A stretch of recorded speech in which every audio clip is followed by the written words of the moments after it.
Salut Ron. Salut. Les titres que tu as gagnés en 1959, serais-tu capable de les défendre en 2020, tu penses? En 2000. Je pensais pas. Au moins qu'il y aurait du monde de mon âge.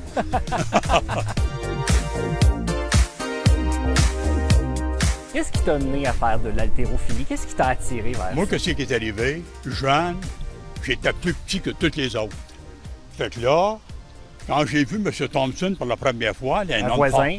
Oui, un homme fort de même. Là, le soir, j'allais le voir chez eux, lever des poids. Il marchait un demi-mille avec son canot sur la tête pour aller au bord de l'eau. Là, je passais chez eux.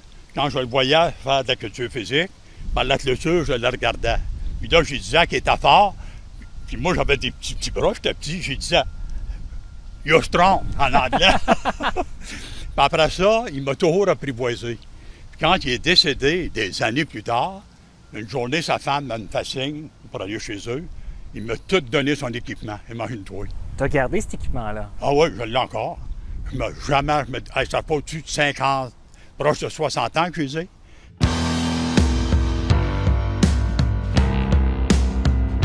Là, tu as commencé à faire des petits défis quand tu étais adolescent, tu commences à lever des choses ou comment t'en es venu à être un homme fort? Là, chez nous, là, je mettais des roches dans des pots de peinture, des cannes de peinture, avec des bâches à balai, puis je levais ça. Quand ils ont ouvert le gym à Rutland, moi, j'étais ouais pour qu'ils me prennent. Il dit non, va faire t'attendre tes 14 ans. Quand j'ai eu 14 ans, j'ai été tout de suite. Là, après ça, au concours de M. Canada, j'ai rencontré Chuck Sipe. Lui, il avait gagné M. Univers, puis d'un magazine, je le voyais plier des barres de fer, puis des clous. Là, j'ai demandé la recette que c'est faire pour ça. Puis là, j'ai commencé à plier ça de même, à tous les jours. Puis ça a pris peut-être 2-3 ans avant que je vienne à bout plier. Une barre de fer. Ces barres de fer de même.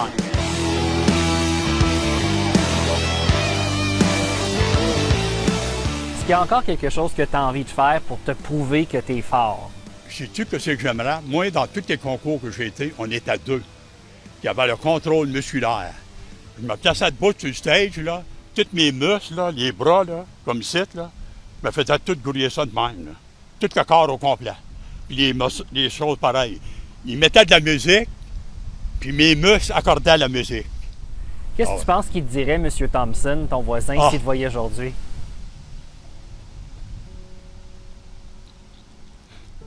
Je ne sais pas, mais il serait content de me voir parce qu'il m'a vu. Cet homme-là, je ne l'oublierai jamais, moi. Aujourd'hui, tu compétitionnes plus, mais tu gardes la forme. Qu'est-ce que tu fais pour rester en forme? Tous les jours? Qu'est-ce qui arrive?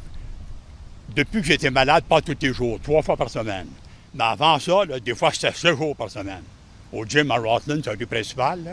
J'essaie d'aider tous les jeunes. Hein? Fait que là, tu vas nous montrer un exercice pour les triceps. Oui, puis tu peux en faire bien des fois à tous les jours. Parce que le triceps, c'est un muscle qui repose vite. J'espère que tu es prêt, là. Je me suis pas oui.